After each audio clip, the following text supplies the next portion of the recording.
दोस्तों आज की वीडियो बहुत ही ज़्यादा इंटरेस्टिंग और साथ ही साथ इन्फॉर्मेटिव भी है। अगर आप आईटी स्टॉक्स में इन्वेस्टेड हैं या इन्वेस्टमेंट करने का थॉट प्रोसेस आपके मन में आ रहा है और ये सोच रहे हैं कि क्या आईटी स्टॉक्स ही आगे चलकर एआई यानी कि आर्टिफिशियल इंटेलिजेंस स्टॉक्स बनेंगे और आखिर क्यों आईटी स्टॉक्स में गिरावट देखने को मिल रही है, डिटेल में बात करेंगे सारे आईटी स्टॉक्स के साथ, पूरा डिस्कशन करेंगे। तो वीडियो को शुरू से लेकर अंत तक देखिए और स्टॉक मार्केट इन्वेस्टमेंट के बारे में कुछ नया सीखिए। नमस्कार दोस्तों, मैं उमेश त्रिपाठी आपका स्वागत करता हूं स्टॉक फॉर रिटेल पर। स्टॉक मार्केट से जुड़ी एक नई जानकारी के साथ ध्यान रखिए, जो भी हम यहां पर डिस्कशंस कर रहे हैं उसमें किसी भी तरह के स्टॉक्स की बाइंग या सेलिंग की रिकमेंडेशंस नहीं है। तो पिछले कई हफ्तों से, इनफैक्ट कई महीनों से हमने देखा है, इनफैक्ट 3-4 सालों से हम देख रहे हैं कि आईटी स्टॉक्स में गिरावट हो रही है। आर्टिफिशियल इंटेलिजेंस की बात तो अब जोर शोर से होने लगी है, लेकिन आईटी स्टॉक्स में देखें तो पिछले 3-4 सालों से ही मेजर आईटी स्टॉक्स जैसे कि टीसीएस, इन्फोसिस, विप्रो, इन सब में बड़ी गिरावट देखी गई है। तो ये सब मेजरली हुआ है एआई की वजह से। जब से क्लॉड एंड चैट जीपीटी वगैरह आए हैं तब से आर्टिफिशियल इंटेलिजेंस बेस्ड सर्विसेज की वजह से कहीं ना कहीं से आईटी स्टॉक्स की पिटाई हो रही है। अब यहाँ पे सवाल यही है कि क्या आईटी स्टॉक्स खत्म हो जाएंगे, क्या आईटी कंपनियां बंद हो जाएंगी, या यही आईटी स्टॉक्स आगे चलकर एआई को अडॉप्ट करेंगे एंड एआई स्टॉक्स बन जाएंगे। तो उसके लिए हमें समझना होगा फंडामेंटल्स, उसके लिए हमें समझना होगा हिस्ट्री इनकी, और उसके लिए हमें समझना होगा कि ये क्या कर रही हैं कंपनियां, क्या ये अडॉप्ट करने की कोशिश कर रही हैं एआई को या नहीं। क्योंकि अगर हम ये समझते हैं तब अगर हम इन्वेस्टेड हैं ऑलरेडी, डिसीजन मेकिंग कर सकते या इन्वेस्टमेंट से रिलेटेड डिसीजन मेकिंग कर सकते हैं फ्यूचर ग्रोथ पर्सपेक्टिव से। अब यहाँ पे आपकी स्क्रीन पर ये जो पर्टिकुलर कंपनी है ये है टीसीएस। पिछले 5 सालों में 39% के आसपास नेगेटिव रिटर्न्स है और पिछले 1 साल में ही करीब करीब 40% के आसपास की बड़ी गिरावट इसमें देखी गई है। अब 1 साल में ऐसा क्या हुआ कि 40% के आसपास स्टॉक प्राइस में गिरावट हो गई। देखिए, स्टॉक का जो प्राइस है वो हमें दिखता है, लेकिन बैकग्राउंड में क्या चीज़ें चलती हैं, मैनेजमेंट क्या कह रहा है, उनकी कमेंट्रीज में बातें क्या चल रही हैं आर्टिफिशियल इंटेलिजेंस बेस्ड, वो हमें डायरेक्टली नहीं पता चल पाता है। तो हमारा काम एज एन इन्वेस्टर होता है उन सब चीज़ों के बारे में स्टडी करना, क्योंकि प्राइस तो हमें दिखता है, प्राइस के पीछे की वैल्यूएशंस पता करना और ग्रोथ पर्सपेक्टिव पता करना हमारा काम होता है। ठीक है, यहाँ पे इन्फोसिस की बात करें तो पिछले 5 सालों में इन्फोसिस देखिए करीब करीब 34% के आसपास नीचे चल रहा है, और वहीं पे पिछले 1 साल की अगर हम बात करें तो यहाँ पे करीब करीब 35% के आसपास नीचे चल रहा है इन्फोसिस। अगर हम यहाँ पे बात करें टेक महिंद्रा की, टेक महिंद्रा पिछले 1 साल में 17% के आसपास की गिरावट है, लेकिन पिछले 5 साल में देखें तो करीब करीब 30% अभी भी ऊपर है। देखिए, ऐसे में अगर हम ऑल टाइम रिटर्न्स की बात करें यहाँ पे करीब 1275% के आसपास टेक महिंद्रा में देखने को मिल रहा है। ऑल टाइम रिटर्न्स अगर हम इन्फोसिस में देखें तो करीब 8800% के आसपास रिटर्न्स देखने को मिल रहा है। इनफैक्ट ये 941% है टेक महिंद्रा में। ठीक है, अब यहाँ पे अगर हम देखें HCL टेक की बात करें, HCL टेक जो है पिछले 1 साल में 35% डाउन है, लेकिन पिछले 5 साल में 12% के आसपास अप है। तो अगर आप ध्यान देंगे तो दो ये सभी के सभी आईटी स्टॉक्स हैं, राइट। आईटी स्टॉक्स होते हुए भी कुछ कंपनियों में 5 सालों में 30 से 40% की गिरावट देखी जा रही है, लेकिन कुछ कंपनियां ऐसी हैं जो कि 5 सालों में कुछ ना कुछ रिटर्न्स पे बैठी हैं अभी भी। ठीक है, इसके साथ ही साथ विप्रो की अगर हम बात करें तो पिछले 1 साल में 33% का नेगेटिव रिटर्न्स है और पिछले 5 सालों में करीब करीब यहाँ पे 35% के आसपास नेगेटिव रिटर्न्स देखने को मिल रहा है। तो सबसे पहले तो हमें ये समझना होता है कि इन कंपनियों का बिजनेस क्या है, कर क्या रही है, और जब एआई फुल्ली फंक्शनल हो जाएगा तो ऐसे में ये कंपनियां क्या कर रही होंगी। तो अभी ये कंपनियां एक तरह से बिजनेस सर्विस प्रोवाइड करती है, एंटरप्राइज सॉल्यूशंस लेकर आती है, B2B के तहत दूसरी कंपनियों को सॉल्यूशंस प्रोवाइड करती हैं। ठीक, अब प्रॉब्लम कहाँ पे आई है?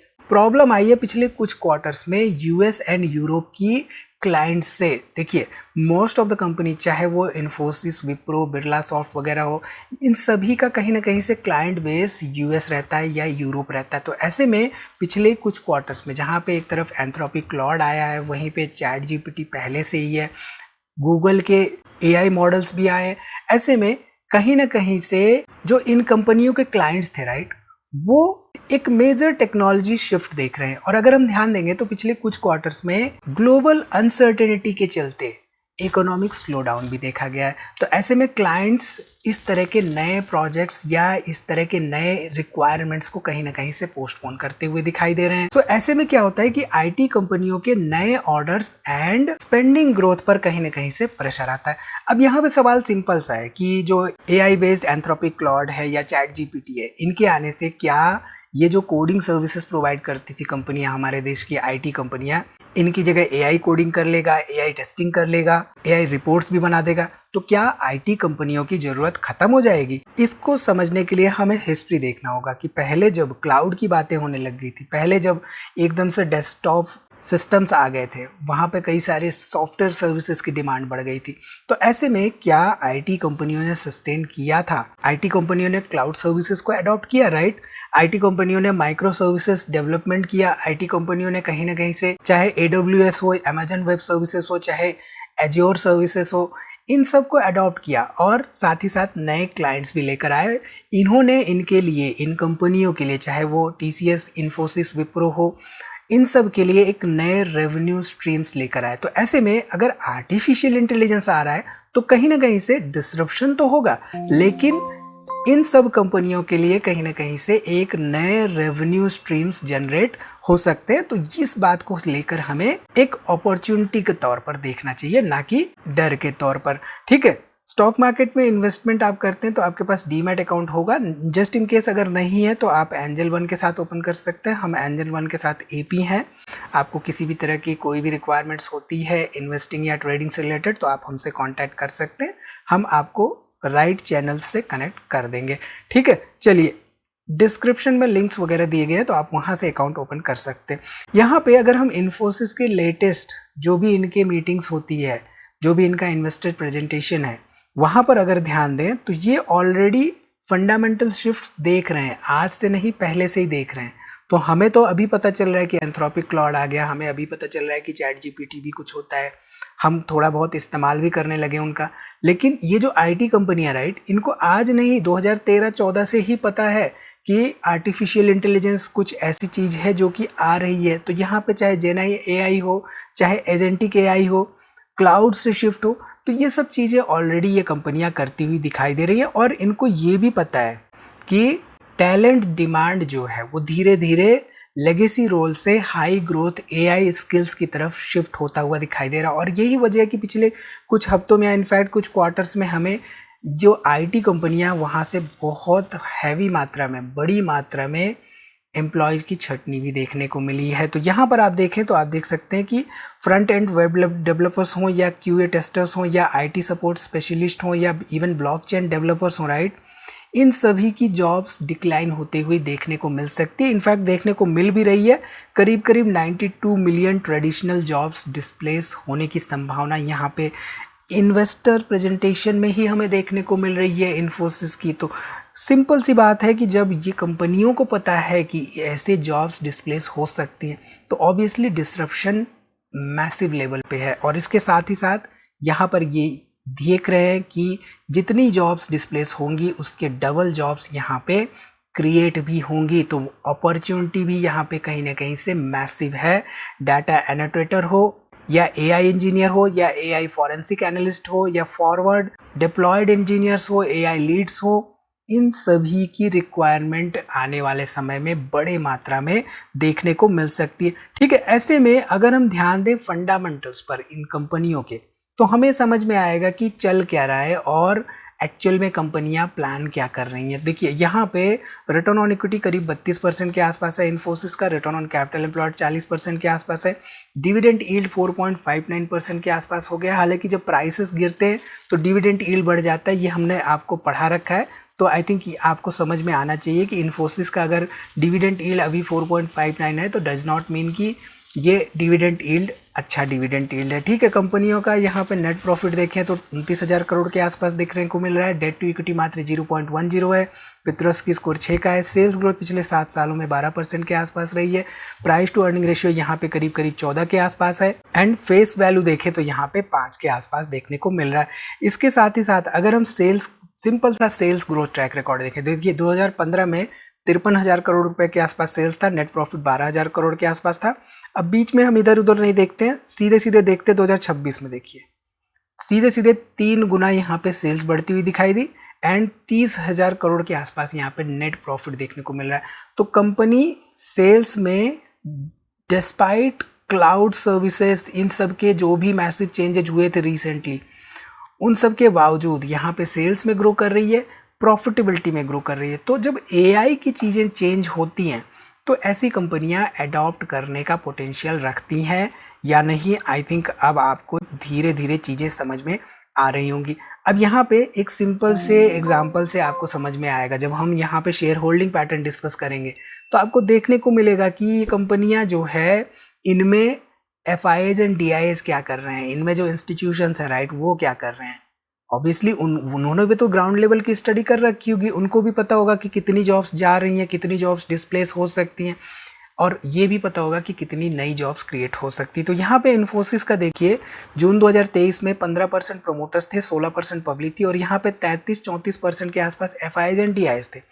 अब लेटेस्ट डाटा पर अगर हम जाएं तो लेटेस्ट डाटा के हिसाब से 28% यहाँ पे FIAs हैं और 43% के आसपास हो चुके हैं DIAs। तो ऐसा क्या हो रहा है भाई कि DIAs यहाँ पे मात्रा अपनी बढ़ा रहे हैं। उनको कुछ तो पता होगा, कुछ तो स्टडी कर रखी होगी भाई, ज्ञाता है, उनको नॉलेज है सारी चीज़ों की। तो हालांकि कभी कभी राजेश एक्सपोर्ट्स जैसे LIC वाले भी 10% वहाँ पे चले जाते हैं, बट इन जनरल ये माना जाता है कि जो FIAs एंड DIAs होते हैं बहुत ही बुद्धिमान लोग होते हैं, और वो किसी कंपनी में अगर इन्वेस्टमेंट करते हैं तो लंबे होराइजन के साथ इन्वेस्टमेंट करते हैं एंड पूरी एनालिसिस के साथ इन्वेस्टमेंट करते हैं। यहाँ पे पब्लिक मात्र 13% के आसपास बची हुई है।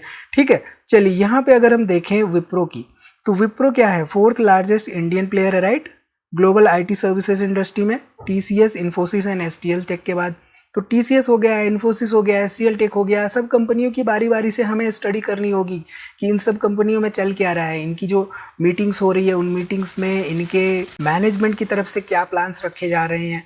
तो ये सब चीज़ें हमें समझनी होगी, तभी हमें समझ में आएगा कि वाकई में चल क्या रहा है और क्या हो सकता है। ठीक है, अब AI स्ट्रैटेजी शिफ्ट कंपनियां, विप्रो जैसी कंपनियां AI शिफ्ट के लिए क्या कर रही हैं, वो कौन से प्लेटफॉर्म्स बना रही हैं, या किस तरह से वो अपने नए क्लाइंट्स ढूंढने के लिए निकल रही हैं मार्केट में। क्योंकि ऑब्वियसली क्लाइंट्स जो जो एग्जिस्टिंग क्लाइंट्स हैं राइट, वो भी अब कहीं ना कहीं से आर्टिफिशियल इंटेलिजेंस बेस्ड सॉल्यूशंस की डिमांड करेंगे इन कंपनियों से। तो ये कंपनियां कर क्या रही हैं उसके लिए ये स्टडी करना हमारे लिए इम्पॉर्टेंट हो जाता है। ठीक है, इसके साथ ही साथ यहाँ पे अगर हम फंडामेंटल्स देखें विप्रो के, तो रिटर्न ऑन इक्विटी 16% के आसपास है, रिटर्न ऑन कैपिटल एम्प्लॉयड 18% के आसपास है, डिविडेंड यील्ड इसका भी बढ़ता हुआ दिखाई दिया है, 6% के आसपास डिविडेंड यील्ड हो चुका है, डेट टू इक्विटी मात्र 0.23 है, पेट्रोस्की स्कोर 5 का है, सेल्स ग्रोथ पिछले 5 सालों का 6% के आसपास रहा है, प्राइस टू अर्निंग रेशियो, सभी का प्राइस टू अर्निंग रेशियो एक अंडर वैल्यूड की जोन में देखने को मिल रहा है, यहाँ पे 14 के आसपास प्राइस टू अर्निंग रेशियो। इसके साथ ही साथ 2015 में 46,000 करोड़ का सेल्स था, 8,000 करोड़ के आसपास यहाँ पे नेट प्रॉफिट था,